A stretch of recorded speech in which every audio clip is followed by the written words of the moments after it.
Okay, so we're going to punt on the radiator for a while.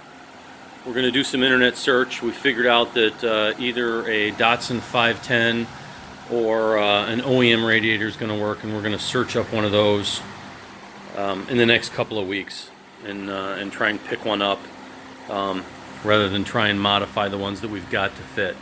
In the meantime, I've got two options as far as the gas tank goes. The first option is I picked up this at a flea market a while back. It's missing a couple of fittings, and it needs to have a bracket made to put it into the tank, or to put it into the trunk. And all told, I did go ahead and buy all the parts that it's going to take to make that work. The tank, the little red tank itself, was a $20 budget hit, and the parts are probably going to be another 45 or 50 bucks to make it work. In the meantime, that was for another project. That was going to go on another car altogether, and I really don't want to give it up and leave it on the Datsun and pass it along. It was for my next challenge car. This is a pretty easy looking tank to fabricate.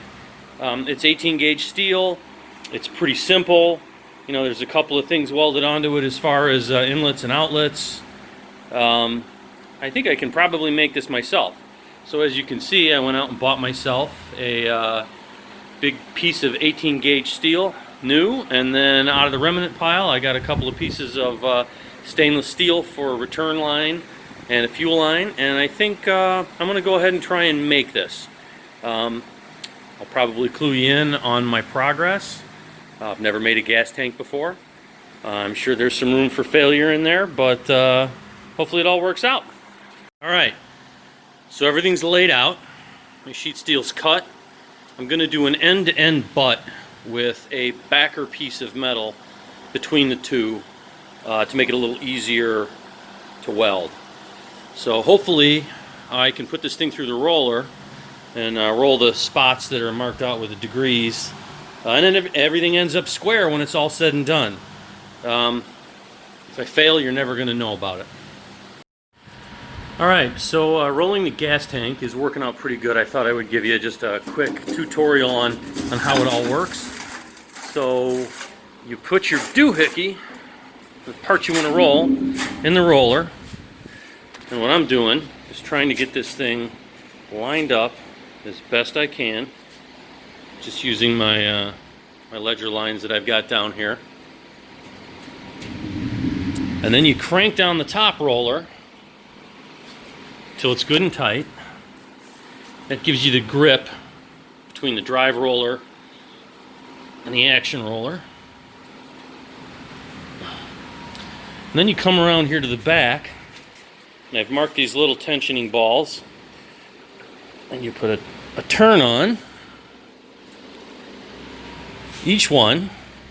Then you come back around here and you move your piece a little bit, covering the range of what you want to bend.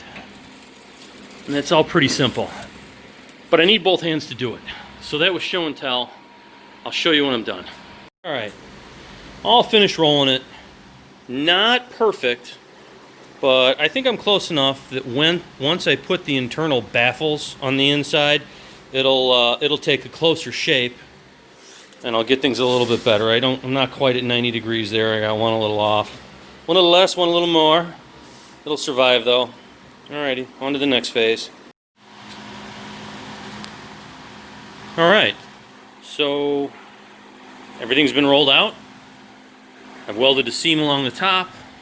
I don't guarantee it to be leak free, and it's not my prettiest weld, but at the end of the day, things line up pretty good. I'm pretty confident that after I get the baffles in, it is going to bolt back in place relatively easy. So I'm done for the day. That was my challenge car work. I will let you know what I get done tomorrow in the afternoon. Thanks. Alright, so following day, I have gone ahead and welded on the locating tabs on the top of the tank, and attached, I removed from the original tank the vent tube, which runs over to the filler neck. I've made myself a couple of internal baffles, which I cannot install until I install the pass-throughs for the fuel pump and fuel return. This is what we've got. Came out of the junkyard. It's Bosch 44. And from my memory, these things are really good at making pressure, but not particularly good at sucking things up from a long distance.